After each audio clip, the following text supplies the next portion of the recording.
चौपाल हुंजरा cricket club हुंजरा कला तहसील पत्तो की जिला कसूर वालों पिंड दे नौजवाना विच खेड दे फरोग ते नवा टैलेंट आगे ले आन लई क्रिकेट टूर्नामेंट का इनकाद किया गया। इफ्तिताही मैच चौपाल हुंजरा क्रिकेट क्लब ते पिंड भगी दी टीम दे विच खेडिया जा रहा है। इफ्तिताही मैच का toss assistant commissioner Pattoki mister Rehman Lodhi ने कराया। साडे नुमाइंदे साजिद हुसैन हुंजरा इस वेले चौपाल क्रिकेट टूर्नामेंट विच मेहमान खसूसी assistant commissioner Pattoki mister Rehman Lodhi ते चौपाल हुंजरा क्रिकेट क्लब के खिडारियों के नाल मौजूद ने। हुण इस बारे होर जानदे हां अपने नुमाइंदे कोलों। जी साजिद मजीद दसो।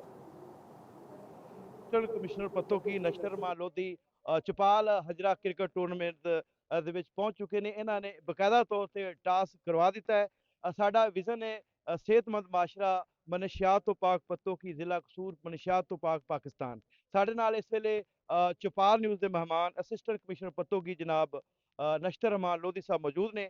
इन्हों को पुछने कि इस तरह के ईवेंट चौपाल ते हंजरा क्रिकेट क्लब के तावन जोड़े हो रहे हैं, इन्हों बारे इन्हों के की तासरात ने। ਇਹ ਸਾਡੇ ਜਿਹੜੇ ਸ਼ਹੀਨ ਨੇ ਬੱਚੇ, ਇਹ ਜਦੋਂ ਪੜ੍ਹਾਈ ਦੇ ਮੈਦਾਨ ਨਹੀਂ ਜਾਂਦੇ ਨੇ ਤੇ ਉੱਥੇ ਆਪਣੇ ਕਾਮਯਾਬੀ ਦੇ ਜੋਹਰ ਵਿਖਾਉਂਦੇ ਨੇ। ਜਦੋਂ ਇਹ ਮੈਦਾਨ ਹੀ ਉਤਰਦੇ ਨੇ ਤੇ ਆਪਣੇ ਖੇਲ ਦਾ ਦੱਸਦੇ ਨੇ ਕਿ ਅਸੀਂ ਖਿਲਾੜੀ ਹਾਂ।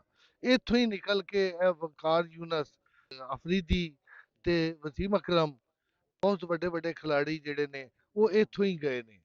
ਤੇ ਇਹੀ ਸਾਡੇ ਨੌਜਵਾਨ ਨੇ ਜਦੋਂ ਇੰਟਰਨੈਸ਼ਨਲ ਜਾਂਦੇ ਨੇ ਤੇ ਆਪਣੇ ਕਾਮਯਾਬੀ ਦੀ ਜੋਹਰ ਵਿਖਾਉਂਦੇ ਨੇ। ਬਿਲਕੁਲ ਇਹੋ ਜਿਹੇ ਇਵੈਂਟਸ ਹੋਣੇ ਚਾਹੀਦੇ ਨੇ, ਇਹ ਬਹੁਤ ਅੱਛੇ ਇਵੈਂਟਸ ਨੇ।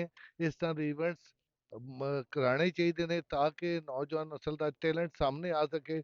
बिल्कुल जी, जिस तरह तुसीं असिस्टेंट कमिश्नर पत्तों की नश्तर रहमान साहब की गलबात सुनी, उन्होंने यही आखना है कि पिंडा थावां ते इस तरह के टैलेंट नूं अगे लियाण लई इस तरह के टूर्नामेंट ऑर्गेनाइज होने चाहिए ने।